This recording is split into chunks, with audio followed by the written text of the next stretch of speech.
مرتبہ کیا ہے؟ اگر شعر سننا چاہتے ہیں تو جی لگا کر کے بولے سبحان اللہ۔ کوئی بھی الحمدللہ اتنے چینل آئے ہوئے ہیں یہاں پر، آپ اس پروگرام کو صبح میں بھی دیکھ سکتے ہیں، اس لیے اس چینلوں کی طرف نہ دیکھیں بلکہ منبر شریف کی طرف دیکھیں۔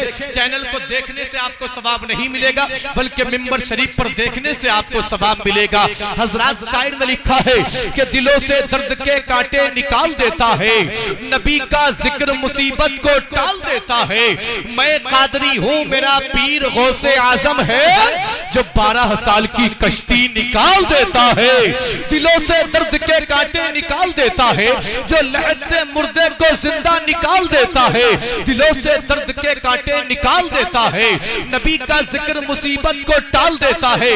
اور میں تو کہتا ہوں وہ مشکلوں کو بھی مشکل میں ڈال دیتا ہے، جو ڈوبتا ہوا سورج نکال دیتا ہے۔ میری ماں نے بتایا تھا بچپن میں، بیٹا نبی کا ذکر مصیبت کو ٹال دیتا ہے، نبی کا ذکر مصیبت کو ٹال دیتا ہے۔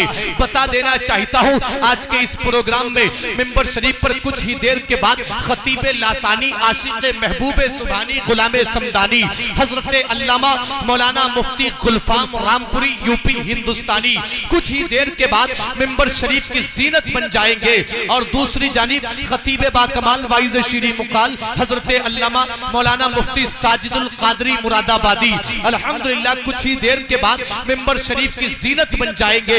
شاعر باکمال طوطی چمنستان رضا بھائی محترم قاری شمشاد صاحب بیر کھیڑا سے تشریف لانے والے ہیں یا لے آئے ہیں، انشاءاللہ کچھ ہی دیر کے بعد منبر شریف کی زینت بن جائیں گے۔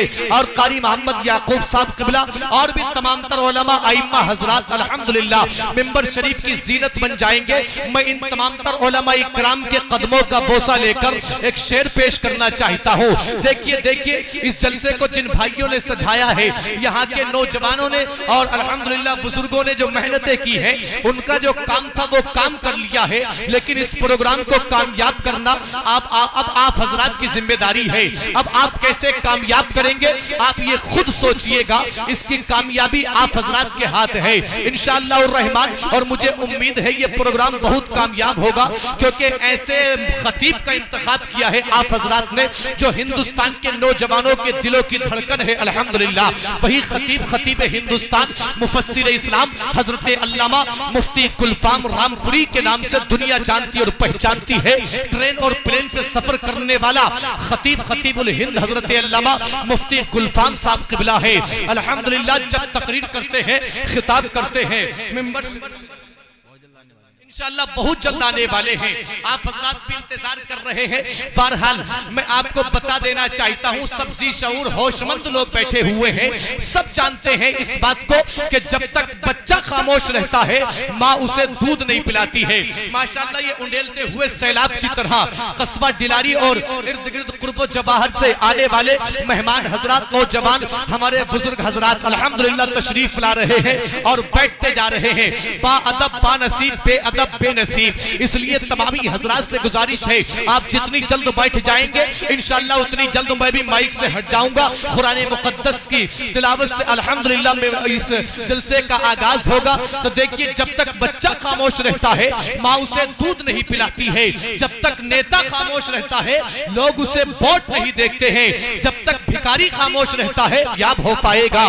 اس لیے آپ حضرات کی خاموشی میں تھوڑا سا خلل پیدا کرتا ہوں اور ایک شعر پڑھتا ہوں۔ دیکھیے بڑا مقدس مہینہ ربیع الثانی کا مہینہ چل رہا ہے، جس مقدس مہینے میں ہم اور آپ میرا شیخ عبدالقادر جیلانی رضی اللہ تعالیٰ عنہ کی بڑی 11ویں شریف مناتے ہیں۔ ارے آپ بھی تو مناتے ہیں، منانے والے تو جی لگا کر بولے سبحان اللہ۔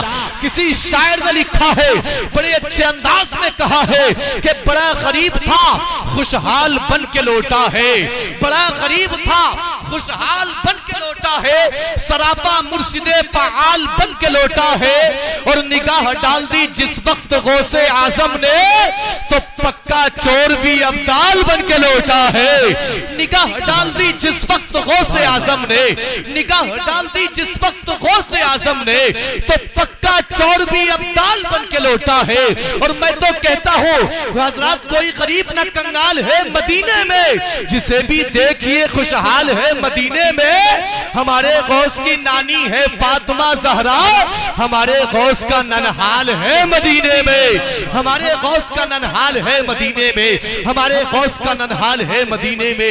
ہندوستان کی وہ انمول شخصیت، ہندوستان کی وہ مقبول شخصیت، ہندوستان کی وہ مصروف شخصیت، ہندوستان کی وہ مشہور شخصیت جس کو دنیا حضرت علامہ مولانا مفتی گلفام رام پوری یوپی ہندوستانی کے نام سے جانتی اور پہچانتی ہے۔ کچھ ہی دیر کے بعد الحمدللہ ممبر شریف کی زینت بن جائیں گے ہم، اور آپ حضرت کے رخ کعبہ کی زیارت کریں گے۔ بڑے نورانی متبرک کلمات ہمیں اور آپ کو ان کی تقریر کی شکل میں سماعت کرنا ہے۔ حضرات بنا کسی تمہید قاری قرآن طریق اللسان ماہر تجوید و بیان بھائی محترم قاری محمد آصف صاحب قبلہ کو آپ حضرات کی سماعتوں کی دہلیز پر پہنچا رہا ہوں۔ دیکھیے میں نے تو دیکھا ہے، بستی بستی جاتا ہوں، شہر شہر جاتا ہوں، میں نے دیکھا ہے اماموں سے لوگ بڑی کم محبت ایسی حقارت سے دیکھتے ہیں، مگر الحمدللہ مجھے یہاں ایسا نظر نہیں آ رہا۔ اگر امام تھوڑا بہت موٹا ہونے لگے، کچھ دن بستی میں بتا لے، تو لوگوں کا نظریہ کیا رہتا ہے؟ اب امام کو بدل دو، روٹیاں لگتی جا رہی ہیں، پھولتی جا رہی ہیں۔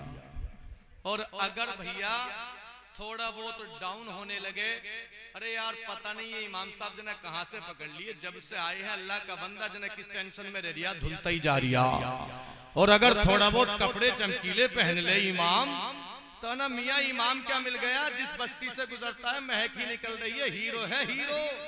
اور اگر تھوڑا بہت تبدیل کپڑے پہن لے امام، تو کیا کہتے ہیں، امام کیا مل گیا، لیچڑ ہے لیچڑ، نہ جانے کہاں سے بھیٹا پڑ گیا۔ مگر میں بتاؤں حضرات امام کرے تو کیا کرے، ابھی انشاءاللہ اس شعر کے ساتھ اشارہ دینا چاہتا ہوں، مگر آپ جتنی محبت اپنے امام سے کرتے ہیں اتنی بلند آواز کے ساتھ حوصلہ افزائی کرنے کے لیے نعرہ تکبیر و رسالت کی جھنکار میں قاری محمد آصف صاحب کا استقبال ہونا چاہیے اس شعر کے ساتھ کہ غرض کوئی چھپا ہے احترام کے پیچھے، غرض کوئی چھپا ہے احترام کے پیچھے، ضرور کوئی مقصد ہے سلام کے پیچھے۔